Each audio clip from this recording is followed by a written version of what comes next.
Lesson number 4 सेवाभावी खार. Marathi class 3. रावणाने सीतेला पळवून लंकेला नेले. त्यामुळे सीतेला रावणाच्या कैदेतून सोडवून आणण्यासाठी श्रीरामांनी वानरसेना जमा केली. सेना घेऊन श्रीराम लंकेला निघाले. श्रीराम वानरांसह रामेश्वरजवळ आले. पण समुद्रातून लंकेत कसे जायचे? श्रीरामांना मोठा पेच पडला. रावण ने सीता का हरण किया और वो लंका ले गया. तो सीता को छुड़ाने के लिए रावण की कैद से श्री राम वानर सेना लेके चले गए वहाँ पे लंका जाने के लिए. तो लंका जाने के रास्ते में रामेश्वर लास्ट का स्टॉप पड़ता है इंडिया में या भारत में. तो उसके बाद समुद्र ही है. तो जब वो वहाँ पहुँचे तो उन्हें लंका जाने के लिए कोई रास्ता ही नहीं है, पानी ही पानी दिखा. तो उनको ये प्रश्न पड़ा कि अब जाएंगे कैसे लंका सीता को लाने के लिए. वानर सेनेत एक वानर होता. त्याचे नाव नल. तो खूप हुशार होता. श्रीरामांनी त्याला बोलवून घेतले. श्रीरामांनी सेतू बांधावयाचे काम नलावर सोपवले. हजारो वानर चारी बाजूनी मोठमोठे दगड आणून समुद्रात टाकू लागले. काही वानर दगडावर माती टाकू लागले. सेतू बांधायचे काम रात्रंदिवस चालू होते. 5 दिवसात रामेश्वरपासून लंकेपर्यंत सेतु बांधून पूर्ण झाला. तो वो जो वानर सेना थी, जो वो बंदरों की सेना थी, आर्मी थी, उसमें एक मंकी था, बंदर था या वानर था, उसका नाम था नल. वो बहुत ही होशियार था. तो जो सेतु बांधने का काम, मतलब पुल बांधने का काम या ब्रिज बनाने का काम श्री राम जी ने उस बंदर पे सौंपा जिसका नाम नल था. तो हजारों वानर मिलके चारों ओर से बड़े बड़े पत्थर लाने लगे और वो समंदर में फेंकने लगे. और कुछ लोग मिट्टी भी उसके ऊपर डालने लगे. और ऐसे दिन रात करते रहे. और 5 दिन के अंदर रामेश्वर से श्रीलंका के लिए एक पुल तैयार किया गया. उस समय पे श्रीराम लक्ष्मण सेतूचे बांधकाम पाहण्यासाठी सेतूजवळ जाऊ लागले. तिथे त्यांना एक गंमत दिसली. एक खार पाण्याने भिजायची. पाण्याने अंग ओले झाले म्हणजे रेतीत लोळायची. रेती अंगाला चिटकली की सेतूमध्ये जेथे भोके राहिली असतील तेथे रेती झाडायची आणि भोके बुजवायची. श्रीराम और लक्ष्मण जब वो सेतु का काम देखने चले गए, जब वो टहल रहे थे सेतु के ऊपर कि कैसा है, कैसा बांधा हुआ है वो सेतु, तो उनको एक खार दिखी. उसको गिलहरी हम कहते हैं हिंदी में, मराठी में खार. वो क्या कर रही थी? वो जा रही थी पानी में, डुबकी लगा रही थी. फिर गीली होने के बाद वो रेती पे अपना शरीर वो घिस रही थी, जिससे वो गीला होने की वजह से रेती उसके शरीर पे चिपक रही थी. फिर वो ही जाके जहाँ जहाँ पे छोटे छोटे होल्स होंगे उस सेतु के ऊपर, पुल के ऊपर, वहाँ जाके अपने आप को झटक रही थी. जिससे क्या हो रहा था, उसके शरीर पे जो रेती लगी हुई थी वो वहाँ गिर रही थी उस होल्स में और वो होल बंद हो रहे थे. तिचे हे काम सतत चालू होते. श्रीरामांनी खारीला पकडले. त्यांना खारीचे कौतुक वाटले. श्रीरामांनी खारीला गोंजारत विचारले, काय ग खारी, पाण्यात भिजतेस, मग रेतीत लोळतेस, रेती अंगाला लागली की ती सेतूवर झाडतेस, तो असे का करतेस? वो ये सब काम कर रही थी. तब श्री राम जी ने उसको पकड़ लिया और पूछा कि क्यों तो ऐसा कर रही है? जाती है, पानी में डुबकी लगाती है, उसके बाद रेती में अपने आप को लपेट लेती है और उसके बाद फिर से जहाँ जहाँ होल्स है वहाँ जाके वो अपनी रेती पुल के ऊपर झाड़ रही है. ऐसा क्यों कर रही है? खार म्हणाली. तो वो गिलहरीने बोला, प्रभू, आपण दुष्ट रावणाच्या कैदेतून माता सीतेला मुक्त करायला निघाला आहात. मला हे समजले म्हणून आपल्या शुभ कामात थोडी मदत करावी यासाठी मी सेतूला पडलेली भोके बुजवित आहे. तभी वो गिलहरी बोली, प्रभु, आप वो दुष्ट रावण की कैद से सीता माता को मुक्त करने जा रहे हैं.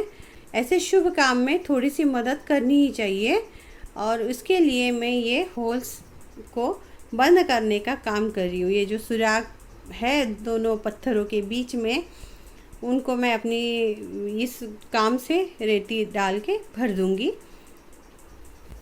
खारीच्या या बोलण्याने श्रीरामांना मोठे कौतुक वाटले। श्रीराम तिला गोंजारत म्हणाले, खारी, तुझी मूर्ती फार छोटी आहे, पण तुझी सेवा थोर आहे।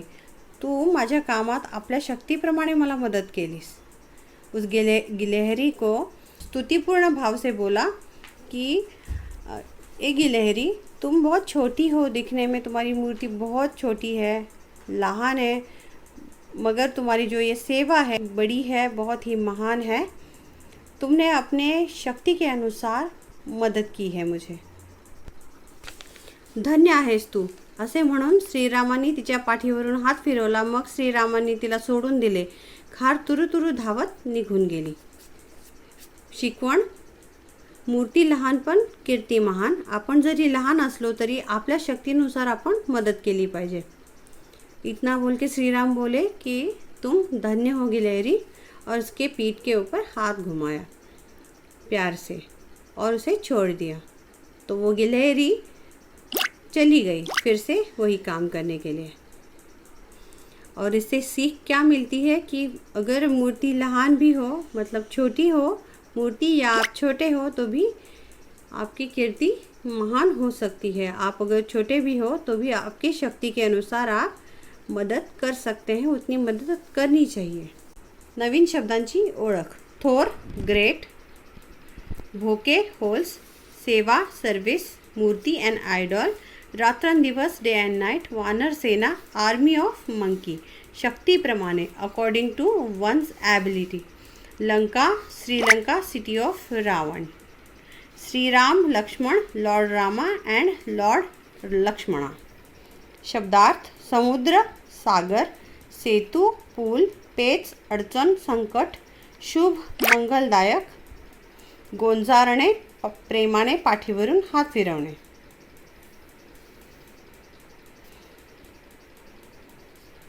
सागर, समुद्र, सी, सेतू, पूल, ब्रिज, डिफिकल्टी, अडचण, संकट, पेच।